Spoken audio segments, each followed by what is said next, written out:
All right, so now we're gonna take a look at the brand new signature primes. So Chase, let's talk about the wide variety of lenses available here. And that was a big thing to us when designing a family of lenses like we've had before with the Master Primes and the Ultra Primes, is that number of creative choices, right? It's one thing to say, oh, I have a set of lenses, but it's only 4 lenses. Well, the cinematographer once told me, I said, well, would 5 lenses be okay? And he goes, well, that hasn't been enough since the super speeds. They've always needed more. Since then, they've expected we're going to have many more choices, because to some DPs, there's a really big difference in the way they frame from 10 millimeters to 12 millimeters. And there is a difference, especially on the wide end. So we decided to make a full set, a real full set of lenses, 16 different focal lengths total, so the same as the Ultra Primes. So you've got a wide variety to choose from. We're going to go from 12 millimeters all the way up to 280 millimeters. Now, all the lenses are marked for Super 35, so when I put a 12 on, let's say, an Alexa Mini, it's going to look like a 12 millimeter. But in large format, or a little beyond full frame, that 12 millimeter, it's still a 12 millimeter lens, but the field of view becomes equivalent to an 8 millimeter. So you see like an 8R from our Ultra Prime family, and then the 280 millimeter, it's a 280. On a Super 35, it's a 280, but it has a field of view that's different on large format, which would be more like a 200 millimeter lens. So it'll be a little bit of math for the DPs, but they already have to do it for anamorphic, and they're smart guys and gals, so we shouldn't have any issues there. Does that come down to the magnification of the glass? It's the amount of the glass essentially that you're using, the field of view. So what part of the lens? The amount of glass to make the lens a 35 is a 35 is a 35 right. Is the same. Yeah. But what part of the lens essentially you're using? Like technically, when I take an Ultra Prime and I put it on there, it's a 24 Ultra Prime. It just doesn't cover it, but it sees as if it's a 24, but you have a vignette around the edges because the lens just doesn't extend that far, kind of thing. So the glass design stays the same. A 35 is a 35 per se. Field of view is what changes. So we try to cover everything. That's why you also, funny enough, see some weird focal lengths. You're looking at a 47, you're looking at a 58 going, what happened? What happened with the Arri guys? What are they going on? Well, a 47 is about the same field of view on Super 35 as a 32. So a lot of these will match up with their unusual focal lengths to their equivalents in Super 35. Like, for example, we have 125 on the camera over there. That's about the same field of view as an 85. So you get that kind of idea. It's a 1.4 times or a third, depending on how you do your math. But it's not too difficult, and I'm sure there'll be a cheat sheet without a doubt.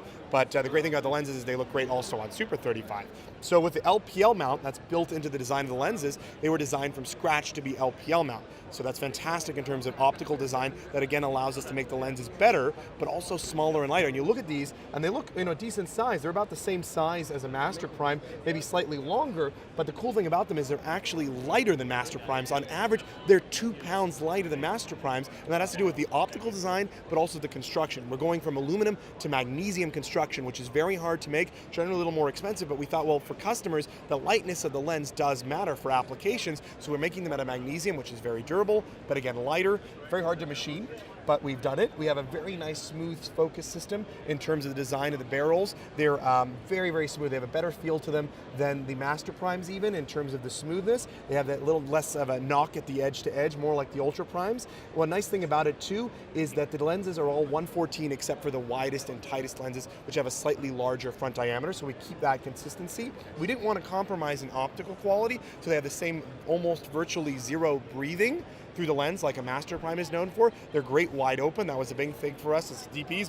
We kept T1.8. They want to be able to use it at 1.8. So great sharpness edge to edge. And interestingly enough, they have actually higher resolution on the charts than Master Primes. Yet everyone that's looked at this, I've heard words like creamy, smooth. Smooth is the word that Dan Lawson used, who shot our launch film in the desert, who shot Shape of Water. He described these lenses as a totally new look, a totally new personality that he felt was very smooth. It had this unique characteristic. It wasn't vintage, yet it was different than everything came before. And that's why we're calling them signature primes. Arri's 100 years old, now 101 years old, and over those 100 years we worked with different lens manufacturers making many different lenses, and we've learned a lot about optics, so we consider this the first set of lenses with the Arri signature to it, the 100 years of Arri design. These were designed for digital capture with a telecentricity, but yet they have a totally different look than Master Primes or Ultra Primes. We've done stuff like, for example, a cat's eye kind of bokeh, a little more oval in shape, very unique, very different, and the rendering of skin tones is amazing. We actually asked the optical engineers to really spend a lot of time looking at skin tones, not just charts and landscapes, but skin tones, because we're photographing people. So we want to make sure that the micro contrast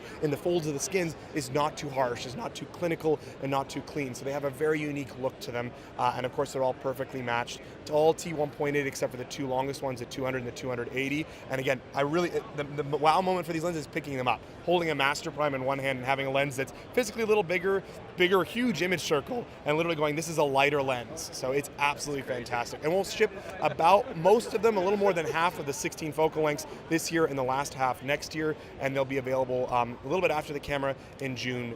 So it's going to be really exciting to see what people do with these lenses. Oh, and two more things real quick. They actually also do have removable front and rear elements, so you have different ability to actually remove just the front, just the rear, and replace them with uncoated elements or just single coating for protecting the glass. So like our master anamorphic lens family, you can dial in the look. You can have totally clean, just one rear element, just the front element, or both. So you have 4 different lenses without having to buy another set of lenses, which is fantastic. And they come That's amazing. Yeah, it literally. So you have, and you can, well, maybe even come with different versions in the future of the front and the rear element with different kinds of coatings. And another cool thing is on the back of all the lenses, there's going to be a magnetic rear filter holder that allows you to attach nets, gels, and filters magnetically right to the back of the lens. And again, with the LPL mount available for the Mini, the Alexa Classic, XT, and SXT, and a Mira, the Mini and the Mira have the same mount.